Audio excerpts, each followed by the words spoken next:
Este programa tem o apoio de BetClick. Tô? É a Luana. Olha, eu estou aqui no meio da Estrada Nacional 221 e precisava de mais relva de estádio, amigo. Quantos rolos? Sei lá, diriam uns 2000. Ah, e um trator que ande na água, porque eu também vou às ilhas. Obrigada. Liga Portugal BetClick. Em nome do futebol, vamos todos a jogo.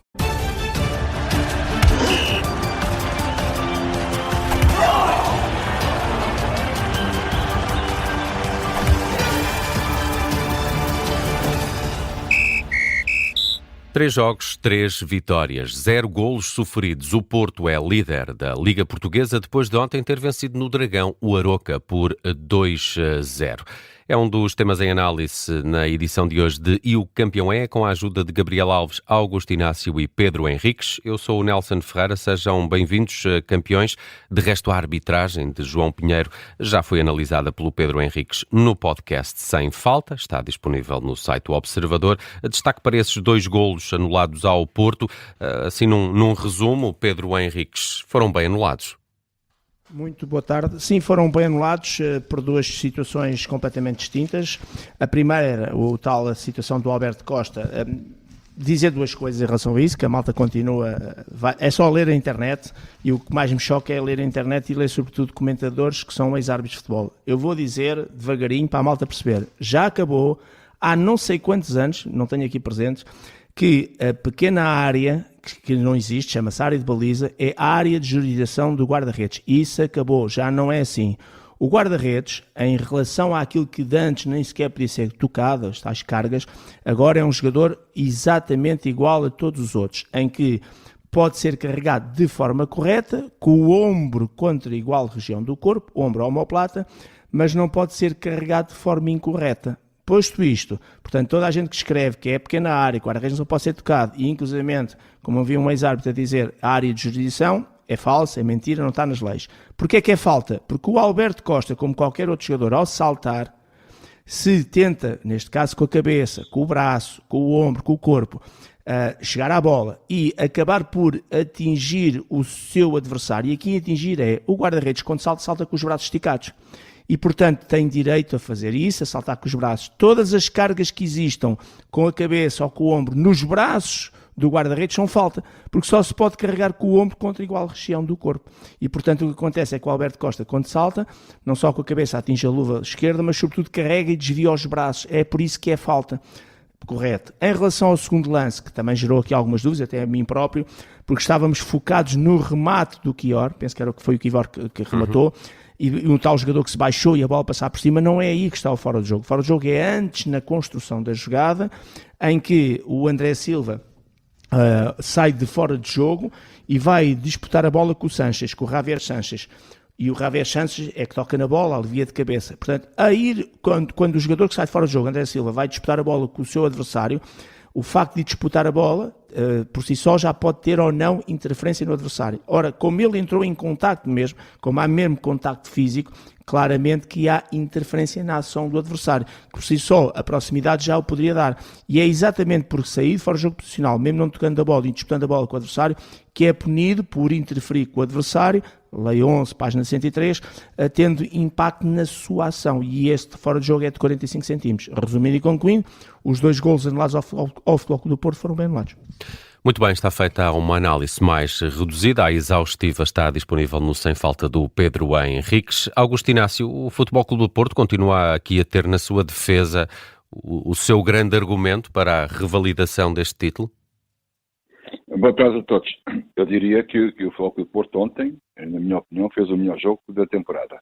Foi mais consistente ao longo do tempo, foi mais dominador perante uma boa equipa, esta do Aroca, que também vinha de 2 vitórias, vinha sem sofrer gols, é preciso não esquecer isso, e vinha também muito motivada para jogar no Dragão e discutir o resultado. Só que o Porto não permitiu que o Aroca desenvolvesse o seu jogo ao ponto do Porto ter criado várias oportunidades, não conseguiu marcar. Na primeira parte teve algumas, foi para o intervalo 0-0, mas o Porto na segunda parte foi demolidor. Ganhou por 2-0, é o terceiro resultado seguido por 2-0, não sofre golos, e quando eu digo não sofre golos, não é a defesa. A equipa toda se une em volta de proteger a sua baliza.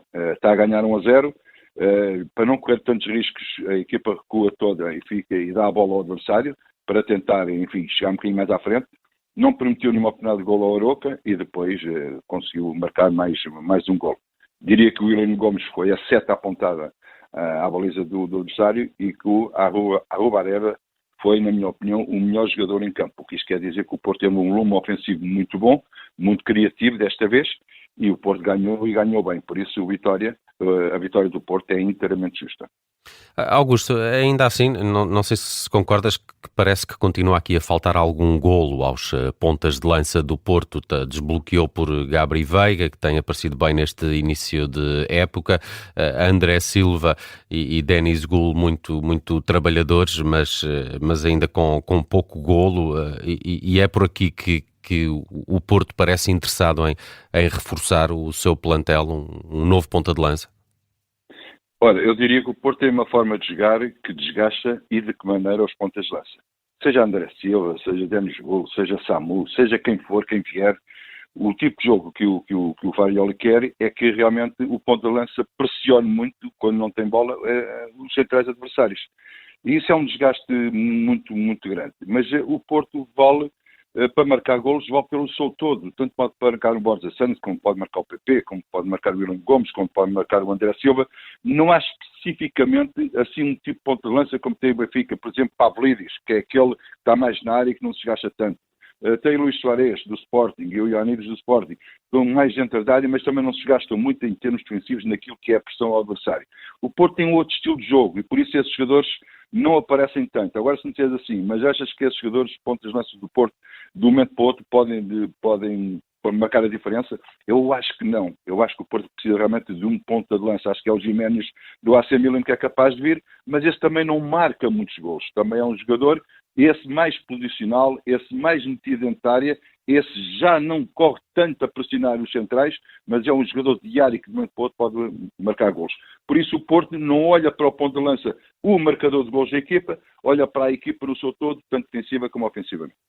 Gabriel Alves, e é por isso que o Futebol Clube do Porto também parece agora interessado em reforçar o meio-campo com Fofana, alguém que já esteve no Dragão, que deixou uma boa marca e que pode agora de novo regressar, ao que parece por empréstimo. Falava aqui com o Augusto Inácio das necessidades nos pontas de lança, mas Farioli continua a querer aqui um miolo de terreno bem musculado, diria.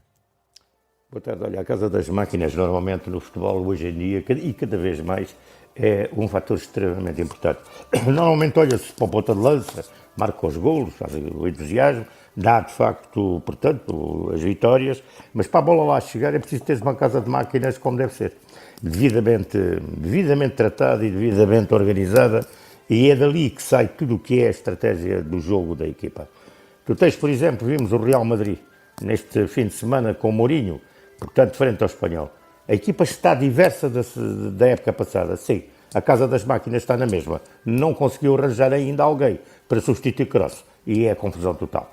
Portanto, é preciso, de facto, uma casa das máquinas devidamente definida.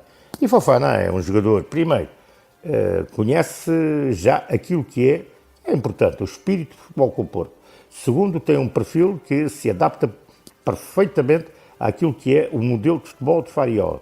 Terceiro, é um jogador que também tem golo, atenção, e tem aquela fisicalidade que é extremamente importante também naquela área. É que não é só, eu diria, olha, pegando naquilo, não é só ter a técnica da força, ele também tem força da técnica e acrescentar isso cultura tática. Portanto, será um meio-campo com mais opções com Fofana, não quer dizer que ele tenha que ser sempre titular, e o ano passado, quando cá esteve, não foi o jogador que foi entrando e marcando diferença, portanto, determinando algo diverso naquilo que era o jogo do Porto até à altura em que ele entrava, com positividade, e depois o Futebol Clube do Porto, penso que terá que ter um ponta de lança. Falava aí o Inácio no Jiménez, olha, ele em Itália, olha lá, tem sido um prof, tanta coisa, tanta conversa, olha, Jiménez, e até na própria seleção mexicana, não é um jogador prioritário.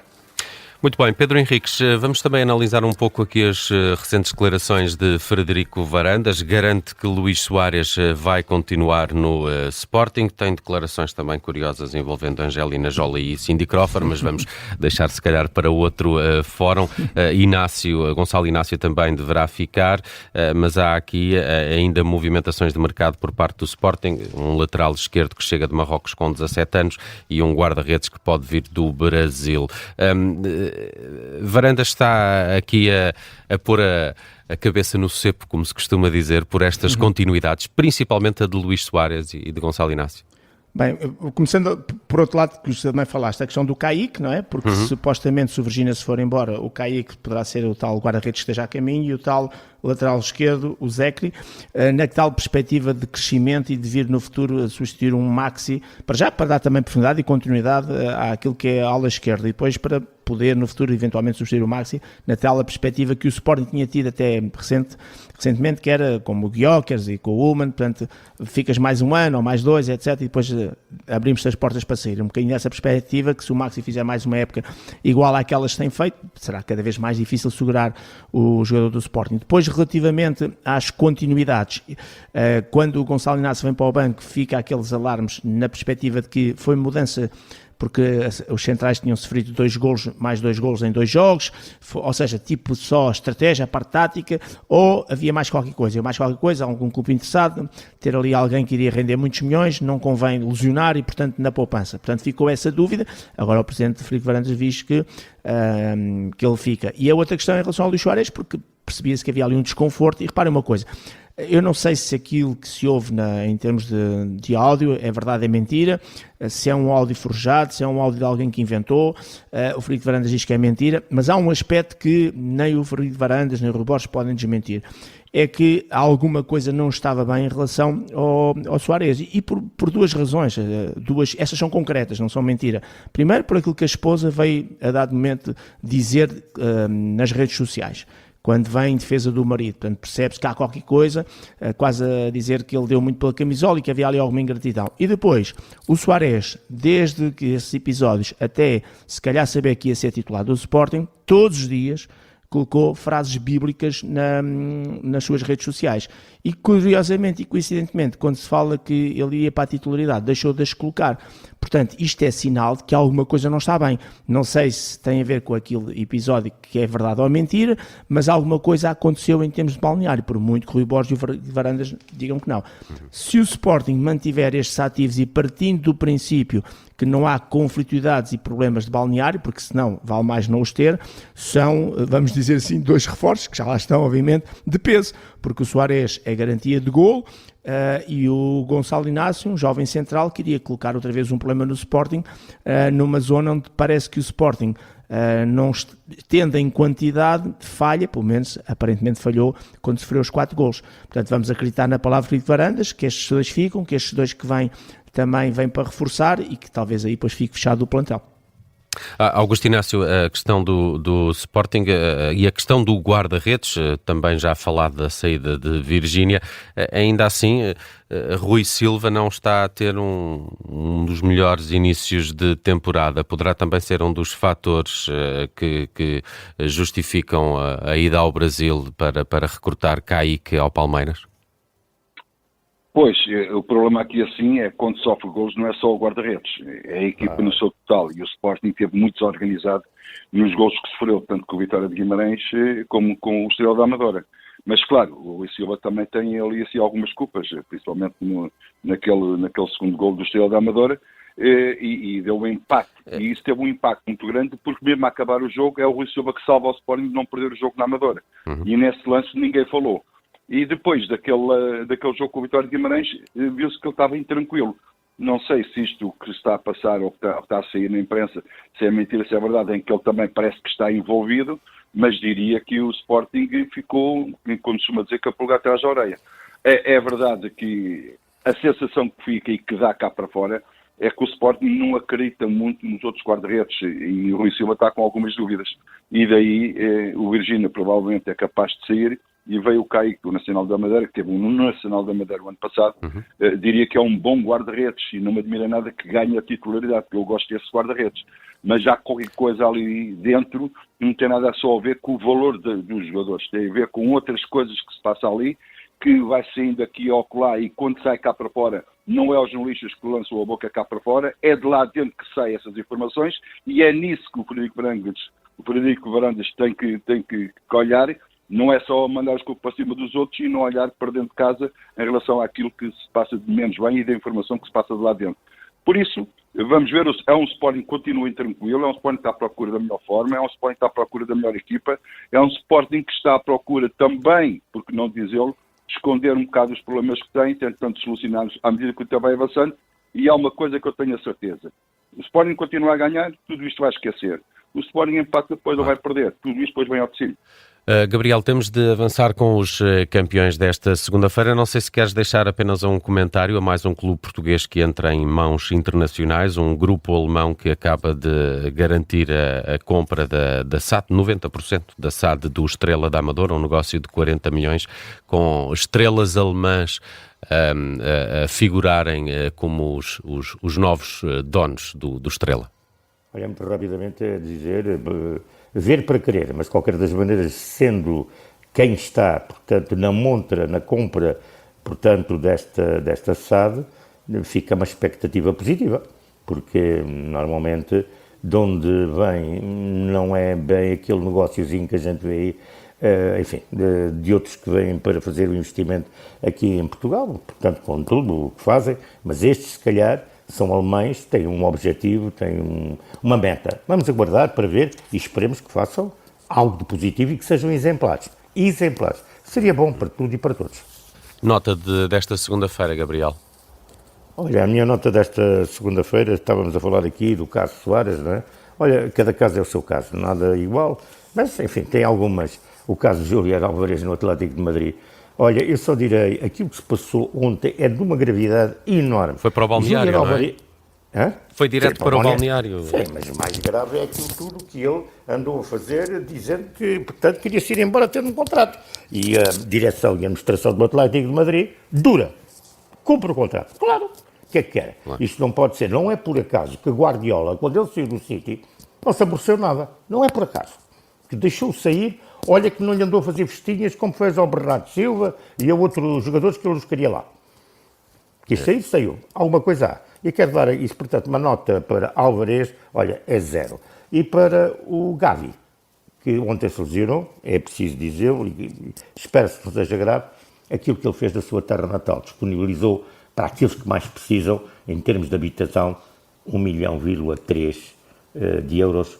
Olha, é uma ação. Ele é um jovem, com muita personalidade e muito caráter, e eu sei-o porque eu conheço bem e tenho acompanhado a carreira dele. Pedro Henriques, vamos ao teu campeão desta segunda-feira. Sim, 3 notas rápidas, 16 para o Futebol Clube do Porto, pelo pragmatismo acima de tudo e sua eficiência a nível defensivo. Nota 18 para aquilo que são os Jogos Mediterrâneos, já vamos com 12 medalhas, 5 de ouro, portanto ainda agora a coisa está no ar. E portanto nota 18 para aquilo que os portugueses estão a fazer nesses Jogos do Mediterrâneo e nota 20 para a vitória do Sporting na Supertaça frente ao Benfica em handball. Portanto, pensam 14 títulos já seguidos que o Sporting tem e enquanto os irmãos Costa cá ficarem, é mais um ano, já estão vendidos, penso que se vai manter um bocadinho esta hegemonia do handball do Sporting. Augusto Inácio, fechamos contigo e com a tua nota de campeão. Igualmente também nota 20 para o Sporting, para o handball, por tudo aquilo que o Pedro também já disse, e só dizer que é a 4ª supertaça seguida que o Sporting ganha. Queria dar nota 16 também para o Ruben Amorim, estreou-se bem, ganhou 2-1 em Turim, contra o Turino, não é fácil, mas começou bem, e há que acreditar que ele possa fazer um grandíssimo trabalho. Também para o Porto, nota 16, 3 jogos, 3 vitórias, não sofre golos, 6 golos marcados, e é uma equipa muito combativa, com muito espírito, e por isso está no primeiro lugar. Mas também queria dar aqui nota 17 para o Santa Clara, tem 7 pontos, ganhou 1-0 ao Famalicão e tem no seu ponta de lança o Gonçalo Inácio, que fez só o 4º gol. Está a fazer um ótimo início de temporada. Gonçalo Inácio, já havia aí fóruns também a questionar porque é que o Porto não olha para ele, já que é alguém que tem também uma relação forte com o clube agora liderado por Francesco Farioli. Amanhã voltamos a falar de desporto, depois do Jornal da UMA aqui na Rádio Observador, em mais uma edição do programa E o Campeão é.